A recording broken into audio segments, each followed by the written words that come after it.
This is Dirshu Mishnah Berurah, and today we're going to be finishing Simin Lamed Ches with Sif Yud Beis, and we'll be beginning Simin Lamed Tes, learning the majority of Sif Aleph.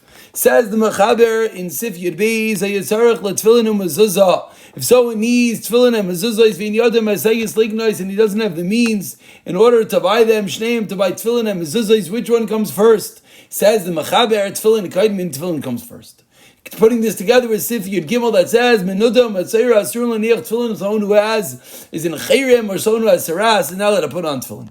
So it says the Mishnah Berurah over here in Sif Katan Lamed Zayin that Tefillin Kaidmin Tefillin come first to Mezuzah Di Mitzvah Shebegufay. Why? Explains the Mechaber. The reason is because Tefillin is a mitzvah on your body. And furthermore, the Kedusha Tefillin Lamalim Kedusha Mezuzah, as we've learned already, the Kedusha of Tefillin are above the Kedusha Mezuzah. Everyone can remember, we learned this with regard to the Parashiyos. If you want to change the Parashiyah from Tefillin to Mezuzah, we learned that Tefillin has a higher level of sanctity. Me, however, but says Mishnah Berurah, since nowadays we only put on our Tefillin for Kriya and Tefillah, if it's possible to borrow, then Mezuzah Kodamis. If you could borrow Tefillin during davening, as we only wear it for Kriya Shema and Shemona Esrei, then one should have a mezuzah. Why? Of course, you cannot borrow a mezuzah for the long term, as it stays in your house. Obviously, there are gamachs and stuff for mezuzah, but that's never a long-term solution.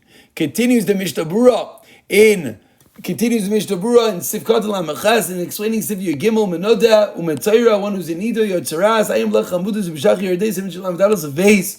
Shara Achron the Boys can Lavach. They say the opposite. Possibly Megadim Dinichav Lo Ibracha, be able to put on the Tefillin, even the one who has Saras, even one that is Chayrim, is able to put on Tefillin without a bracha. Aval Bir Agra Mashal Chayr the Chichon Levarach Gamkein. They even can make a bracha.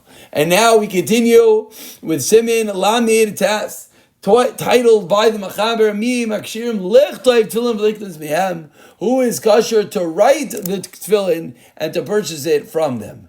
So we begin with Sif Aleph, in which the Mechaber teaches us Tefillin Sheksavan Eved or Isha. If a slave or a woman writes Tefillin, a katan or a child writes Tefillin, I feel like even the child reach the stage of Chinuch, or Kusi, or if a Kusi writes Tefillin, as we turn over the page, or mummer writes Tefillin on a pastel, avidis kalilim, or musar la nasim, or someone is given over to forcefulness, psul, and they are apostle. Why? What is the reason why all these are apostle? We're not going to see all the Mishnah Berurahs, but let's at least see the Mechaber, mishum dechsev, uchshartem, uchstaftem, you write and you tie and you write them. One who cannot tie, or one who does not believe in tying, meaning the fact that he is a mummer, etc., is not kosher to write the Tefillin. Says the Mechaber Sifkat and Aleph, Tefillin Bu'adin Sefer Torah is the same thing. Or Isha, woman Bu'adin Tumdim, Ayregin is someone as both Simaneh, Isha, both Simaneh, male or female, Te Mechlal Safik Isha, or it's covered over, it's a Safik. Or Katan or a child, Kim Dafina Mikras, it's learned from a Paslik Bin and Shei Davka, Gadol Ma'amish. It has to be a Gadol. Tainu Shevish Te Zaira is Achar Shu Ben Yud Gimel Shana. What does it mean? He's a Gadol, he brings 2 pubic hairs after he's already 13 years old. Avalim Safik, Lanu, and maybe Shei if you don't know, Pasal Lichtav, you cannot write Tefillin. Unless he has a full beard. What does that mean? The majority of hair is in his beard, even if they're very small hairs. But he has a lot of hairs, and of course, this is the level that is always necessary for Dini Daraisa, like reading Parsha Zachar, etc. For the majority of his years have passed. We should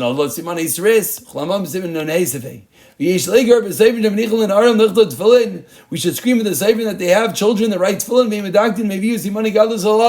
and the Sefer is not particular whether the child is indeed a Gadol, he has the appropriate signs or not. Even if he's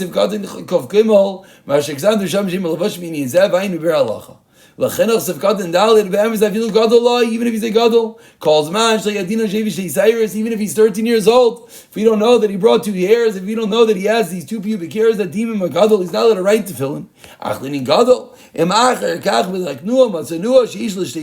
afterwards they find out he's already 13 years old, and then they find out that indeed he has a shtei sayres,